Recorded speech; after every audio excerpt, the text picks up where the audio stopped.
जय श्री कृष्णा। राधे राधे। आज हम बैसाख मास कृष्ण पक्ष की रुथनी एकादशी की कथा सुनेंगे। जय एकादशी माता की जय हो। ओम नमः भगवते वासुदेवाय। जय श्री कृष्ण भगवान की जय। युधिष्ठिर ने पूछा, हे वासुदेव, आपको नमस्कार है। बैसाख मास के कृष्ण पक्ष में किस नाम की एकादशी होती है, उसकी महिमा बताइए। भगवान श्री कृष्ण बोले, राजन, बैसाख कृष्ण पक्ष की एकादशी वरुथनी के नाम से प्रसिद्ध है। ये इस लोक और परलोक में भी सौभाग्य प्रदान करने वाली है। रुथनी के व्रत से ही सदा सौख्यक लाभ, पाप की हानि होती है। ये समस्त लोगों को भोग एवं मोक्ष प्रदान करने वाली है। रुथनी के व्रत से मानदाता, धुंधमार आदि अन्य अनेक राजा स्वर्गलोक को प्राप्त हुए हैं। जो 10,000 वर्षों तक तपस्या करते हैं, उनके समान फल रुथनी के व्रत से भी मनुष्य प्राप्त कर लेता है। हे नरश्रेष्ठ, घोड़े के दान से हाथी का दान श्रेष्ठ है। भूमि दान उससे भी बड़ा है। भूमि दान से भी अधिक महत्व तिल दान का है। तिल दान से बढ़कर श्रवण दान से बढ़कर अन्न दान है, क्योंकि देवता, पितर तथा मनुष्यों को अन्न से तृप्ति होती है। विद्वान पुरुषों ने कन्यादान को भी अन्न दान के भी समान बताया है।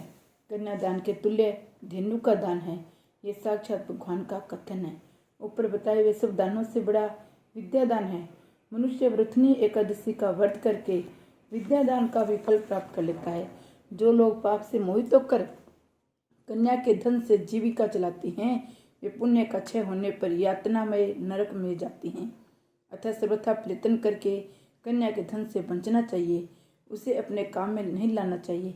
जो अपनी शक्ति के अनुसार आभूषणों से विभूषित करके पवित्र भाव से कन्या का दान करता है, उसके पुण्य की संख्या बताने में चित्रगुप्त भी असमर्थ है। रुथनी एकादशी करके भी मनुष्य उसी के समान फल प्राप्त करता है।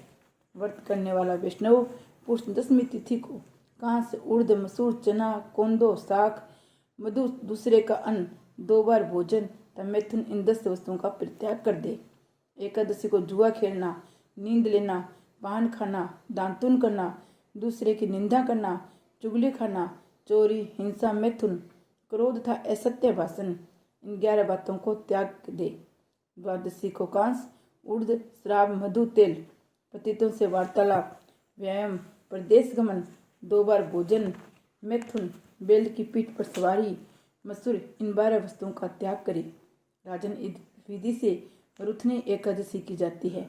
रात को जागरण करके जो भगवान मधुसूदन का पूजन करते हैं, वे सब पापों से मुक्त हो परम गति को प्राप्त होते हैं। अतः पाप भीरु मनुष्य को पूर्ण प्रयत्न करके इस एकादशी का व्रत करना चाहिए। यमराज से डरने वाला मनुष्य अवश्य रुथनी का व्रत करे। हे राजन, इसके पढ़ने सुनने से सहस्त्र गोदान का फल मिलता है। मनुष्य सब पापों से मुक्त होकर विष्णु लोक को प्रतिष्ठित होता है। जय श्री कृष्ण भगवान की जय। जय एकादशी माता की जय। बैसाख मास में स्नान, दान, तप करना बहुत ही महत्व है और बैसाख की एकादशी को व्रत करे। व्रत न कर सके तो कथा सुने और व्रत का पालन करे। चावल इत्यादि का त्याग करे। पिंपल, तुलसी में पानी डाले और भगवान का ओम नमः भगवते वासुदेव मंत्र का जाप करे। भगवान प्रसन्न होते हैं। जय श्री कृष्ण भगवान की जय हो।